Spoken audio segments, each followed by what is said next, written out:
I should have made this like a week ago. I should have been more organized and more prepared, but I just have not been motivated at all. This year I've just been really put off by April. I think my first April, when I was making videos, I was really excited about making videos about autism.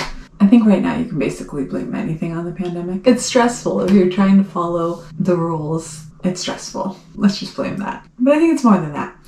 I think it's that the more I look at April and the way that April is done, it becomes harder and harder to believe that April is really about autistic people, whether they're kids or adults. And maybe I'm just becoming more cynical, except I don't think I am. I think that overall I am still generally optimistic about most things in life. But when it comes to April, most of what I see on the various social media pages of autistic advocates that I follow is kind of discouraging, because the voices that are the loudest, the organizations that are the biggest, are not that friendly to autistic people. When people think of autism and autism awareness and they want to make a donation or something like that, Autism Speaks is one of the very first things that comes to mind, and they don't realize how much damage they've done to autistic people, how much damage they continue to do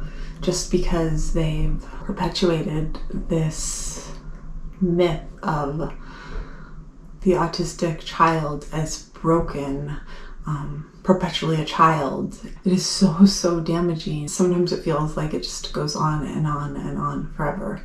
So April and autism, it's kind of rough in a lot of ways. And I spent a lot of time over the last couple of days. Yesterday was my birthday.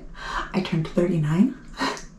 And I spent a lot of time thinking this whole last week, trying to make videos and completely failing. I got dressed and ready to make them several times, and I sat thinking about what I was going to say, and I never actually turned on my camera.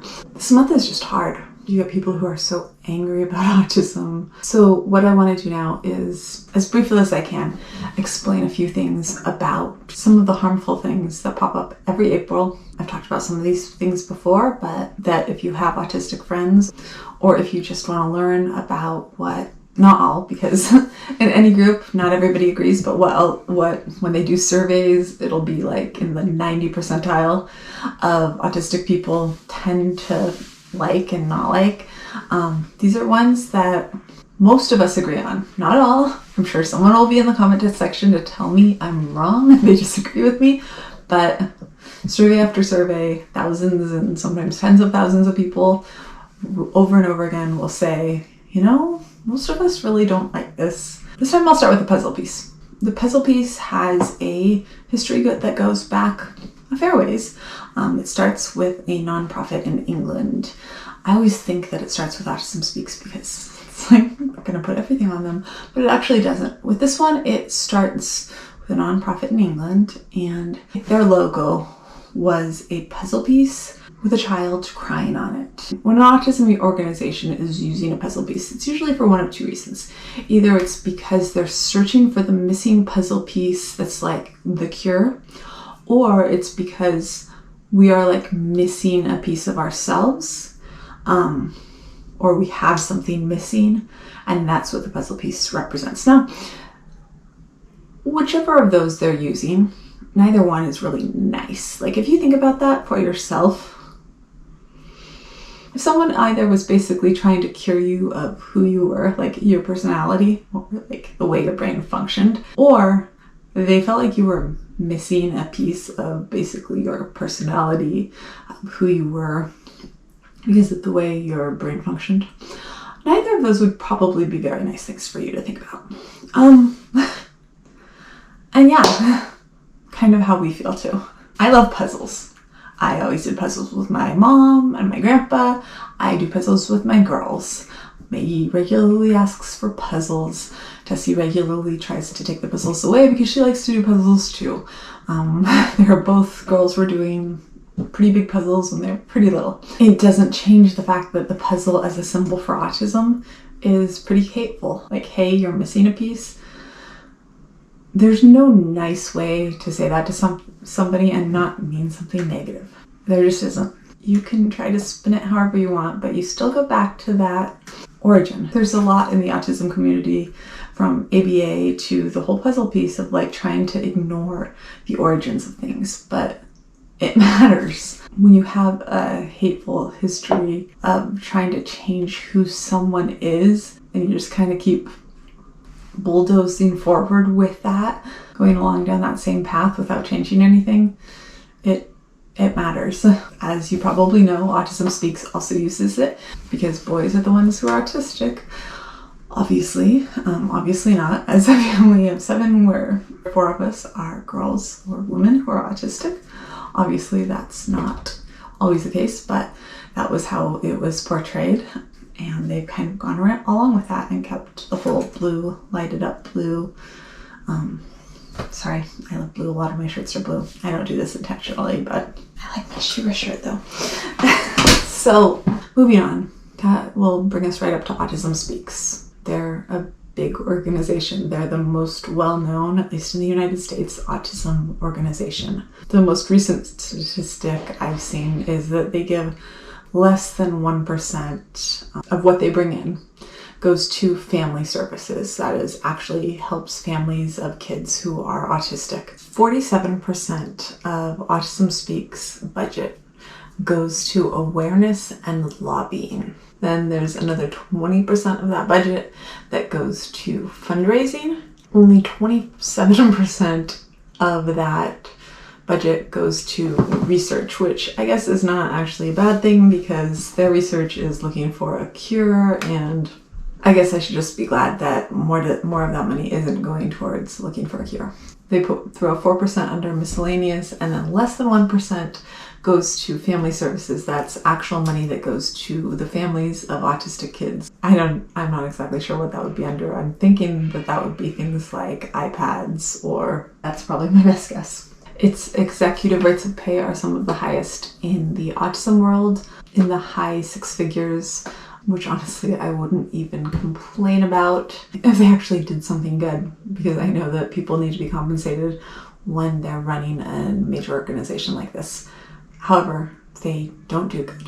In my opinion, they're basically fearmongers that have spent the last 16 years launching massive campaigns to make being born autistic sound like it's the worst thing that could possibly happen to you or to your child. They make it sound like it's some sort of nightmare. There was an ad called I Am Autism, and it was horrible. I remember seeing an ad right after Maggie was diagnosed that they did, and it was sickening. A mom talking about her child in front of her child, and it made me feel sick.